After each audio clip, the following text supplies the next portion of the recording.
Library Krishna, the Supreme Personality of Godhead Chapter 34 Vidyādhara Liberated and the demon Śaṅkhacūḍa killed. Once upon a time, the cowherd men of Vrindavana, headed by Nanda Maharaja, desired to go to Ambikavana to observe the Shivaratri ceremony. The Rasa Lila was performed during the autumn, and after that the next big ceremony is Holi, or the Dolayatra ceremony. Between the Dolayatra ceremony and the Rasa Lila ceremony there is an important ceremony called Shivaratri, which is especially observed by the Saivites, or devotees of Lord Shiva. Sometimes the Vaisnavas also observe this ceremony because they accept Lord Shiva as the foremost Vaisnava. But the function of Shivaratri is not observed very regularly by the bhaktas, or devotees of Krishna. Under the circumstances, Śrīmad-Bhāgavatam states that Nanda Maharaja and the other cowherd men once upon a time desired. This means that they were not regularly observing the Shivaratri function but that once upon a time they wanted to go to Ambikavana out of curiosity. Ambikavana is somewhere in Gujarat province, and it is said to be situated on the river Sarasvati. Yet we do not find any Sarasvati river in Gujarat province, although there is a river named Savarmati. In India, all the big places of pilgrimage are situated on nice rivers like the Ganges, Yamuna, Sarasvati, Narmada, Godavari, and Kaveri. Ambikavana was situated on the bank of the Sarasvati, and Nanda Maharaja and all the other cowherd men went there. They very devotedly began to worship the deity of Lord Shiva and Ambika. It is the general practice that wherever there is a temple of Lord Shiva, there must be another temple, of Ambika, or Durga, because Ambika is the wife of Lord Shiva and is the most exalted of chaste women. She doesn't live outside the association of her husband. After reaching Ambikavana, the cowherd men of Vrindavana first bathe themselves in the river Sarasvati. If one goes to any place of pilgrimage, his first duty is to take a bath and sometimes to shave his head. That is the first business. After taking a bath, they worship the deities and then distributed charity in the holy places. According to the Vedic system, charity is given to the Brahmanas. It is stated in the Vedic sastras that only the Brahmanas and the sannyasis can accept charity. The cowherd men from Vrindavana gave the Brahmanas cows decorated with golden ornaments and beautiful garlands. The Brahmanas are given charity because they are not engaged in any business profession. They are supposed to be engaged in Brahminical occupations, as described in the Bhagavad Gita, namely, they must be very learned and must perform austerity and penances. Not only must they themselves be learned, but they must also teach others. Brahmanas are not meant to be Brahmanas alone, they should create other Brahmanas also. If a man is found who agrees to become a Brahmana's disciple, he is also given the chance to become a Brahmana. The Brahmana is always engaged in the worship of Lord Vishnu. Therefore the Brahmanas are eligible to accept all kinds of charity. But if the Brahmanas receive excess charity, they are to distribute it for the service of Vishnu. In the Vedic scriptures, therefore, one is recommended to give charity to the Brahmanas, and by so doing one pleases Lord Vishnu and all the demigods. The pilgrims take a bath, worship the deity and give charity. They are also recommended to fast one day. They should go to a place of pilgrimage and stay there for at least 3 days. The first day is spent fasting, and at night they can drink a little water because water does not break the fast. The cowherd men, headed by Nanda Maharaja, spent that night on the bank of the Sarasvati. They fasted all day and drank a little water at night. But while they were taking rest, a great serpent from the nearby forest appeared before them and hungrily began to swallow up Nanda Maharaja. Nanda cried out helplessly, "My dear son, Krishna, please come and save me from this danger. This serpent is swallowing me." When Nanda Maharaja cried for help, all the cowherd men got up and saw what was happening. They immediately took up burning logs and began to beat the snake to kill it. But in spite of being beaten with burning logs, the serpent was not about to give up swallowing Nanda Maharaja. At that time Krishna appeared on the scene and touched the serpent with his lotus feet. Immediately upon being touched by the lotus feet of Krishna, the serpent shed its reptilian body and appeared as a very beautiful demigod named Vidyādhara. His bodily features were so beautiful that he appeared to be worshipable. There was a luster and effulgence emanating from his body, and he was garlanded with a gold necklace. He offered obeisances to Lord Krishna and stood before him with great humility. Krishna then asked the demigod, "You appear to be a very nice demigod and to be favored by the goddess of fortune. How is it that you performed such abominable activities that you got the body of a serpent?" The demigod then began to narrate the story of his previous life. "My dear Lord," he said, "in my previous life I was named Vidyādhara and was known all over the world for my beauty. Because I was a celebrated personality, I used to travel all over in my airplane. While traveling, I saw a great sage named Angira. He was very ugly, and because I was very proud of my beauty, I laughed at him. Due to this sinful act, I was condemned by the great sage to assume the form of a serpent. One should note here that before being favored by Krishna, a person is always under the modes of material nature, however elevated he may be materially. Vidyādhara was a materially elevated demigod, and he was very beautiful. He also held a great material position and was able to travel all over by airplane. Yet he was condemned to become a serpent in his next life. Any materially elevated person can be condemned to an abominable species of life if he is not careful. It is a misconception that after reaching the human body one is never degraded. Vidyādhara himself stated that even though he was a demigod he was condemned to become a serpent. But because he was touched by the lotus feet of Krishna, he immediately came to Krishna consciousness. He admitted, however, that in his previous life he was actually sinful.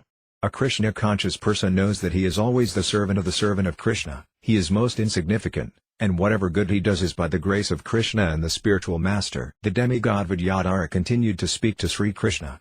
Because I was very proud of the exquisite beauty of my body, he said, I derided the ugly features of the great sage Angira. He cursed me for my sin, and I became a snake. Now I consider that this curse by the sage was not at all a curse, it was a great benediction for me. Had he not cursed me, I would not have assumed the body of a serpent and would not have been kicked by your lotus feet and thus freed from all material contamination.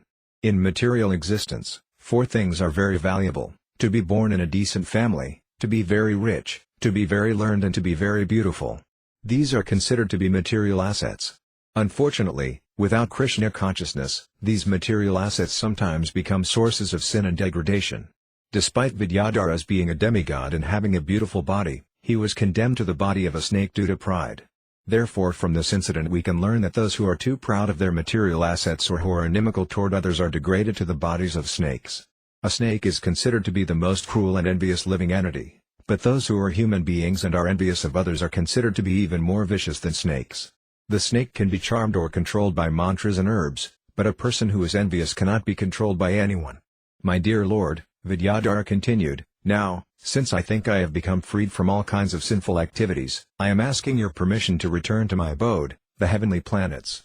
This request indicates that persons who are attached to fruitive activities, desiring promotion to the comforts of higher planetary systems, cannot achieve their ultimate goal of life without the sanction of the Supreme Personality of Godhead. It is also stated in the Bhagavad Gita that the less intelligent want to achieve material benefits and therefore worship different kinds of demigods, but that they actually get the benedictions from the demigods through the permission of Lord Vishnu, or Krishna. Demigods have no power to bestow material profit. Even if one is attached to material benedictions, he should worship Krishna, the Supreme Personality of Godhead, and ask him. Krishna is completely able to give even material benedictions. There is a difference, however, between asking material benedictions from the demigods and asking them from Krishna. Dhruva Maharaja worshipped the Supreme Personality of Godhead for a material benediction, but when he actually achieved the favor of the Supreme Lord and saw him, he was so satisfied that he refused to accept any material benediction. The intelligent person does not worship the demigods or ask favors from them, he directly becomes Krishna conscious, and if he has any desire for material benefit, he asks Krishna, not the demigods. Vidyādhara, awaiting Krishna's permission to return to the heavenly planets, said, now, because I have been touched by your lotus feet, I am relieved of all kinds of material pangs. You are the most powerful of all mystics. You are the original Supreme Personality of Godhead. You are the master of all devotees. You are the proprietor of all planetary systems, and therefore I am asking your permission. You may accept me as fully surrendered unto you. I know very well that persons who are constantly engaged in chanting your holy name attain release from all sinful reactions, and certainly persons who are fortunate enough to be personally touched by your lotus feet are freed. Therefore I am sure that I am now relieved of the curse of the Brahmana simply by seeing you and being touched by your lotus feet. In this way, Vidyādhara got permission from Lord Krishna to return to his home in the higher planetary system. After receiving this permission, he circumambulated the Lord and offered his respectful obeisances unto him, and then he returned to his heavenly planet.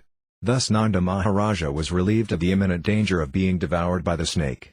The cowherd men, who had come to execute the ritualistic function of worshipping Lord Shiva and Ambika, finished their business and prepared to return to Vrindavana. While returning, they recalled the wonderful activities of Krishna. By relating the incident of Vidyādhara's deliverance, they became more attached to Krishna. They had come to worship Lord Shiva and Ambika, but the result was that they became more and more attached to Krishna. Similarly, The Gopas worshipped the goddess Katyayani to become more and more attached to Krishna. It is stated in the Bhagavad Gita that persons who are attached to worshipping demigods like Lord Brahma, Shiva, Indra and Kandra for some personal benefit are less intelligent and have forgotten the real purpose of life. But the cowherd men, inhabitants of Vrindavana, were no ordinary men. Whatever they did for Krishna. If one worships demigods like Lord Shiva and Lord Brahma to become more attached to Krishna, that is approved. But if one goes to the demigods for some personal benefit, that is condemned. After this incident, on a very pleasant night Krishna and his elder brother, Balarama, who are inconceivably powerful, went into the forest of Vrindavana. They were accompanied by the damsels of Rajabhumi, and they began to enjoy their company. The young damsels of Raya were very nicely dressed and anointed with pulp of sandalwood and decorated with flowers. The moon was shining in the sky, surrounded by glittering stars. The breeze was blowing, bearing the aroma of malika flowers, and the bumblebees were mad after the aroma. Taking advantage of the pleasing atmosphere, Krishna and Balarama began to sing very melodiously. The damsels became so absorbed in their rhythmical song that they almost forgot themselves, their hair loosened, their clothes slackened, and their garlands began to fall to the ground. At that time, while Krishna, Balarama and the damsels were so much absorbed, almost in madness, a demoniac associate of Kuvera, the treasurer of the heavenly planets, appeared on the scene. The demon's name was Śaṅkhacūḍa because on his head there was a valuable jewel resembling a conch shell.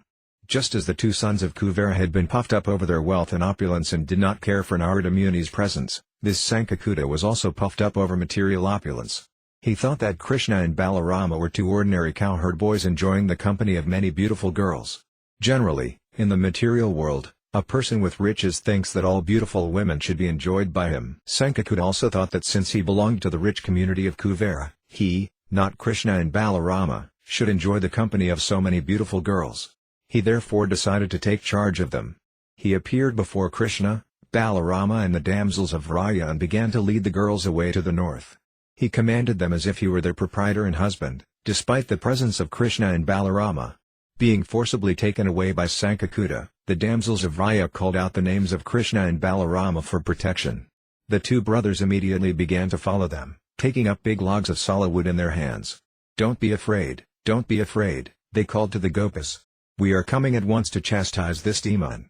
Very quickly they reached Śaṅkhacūḍa. Thinking the brothers too powerful, Śaṅkhacūḍa left the company of the Gopas and ran in fear for his life. But Krishna would not let him go. He entrusted the Gopas to the care of Balarama and followed Śaṅkhacūḍa wherever he fled. Krishna wanted to take the valuable jewel resembling a conch shell from the head of the demon.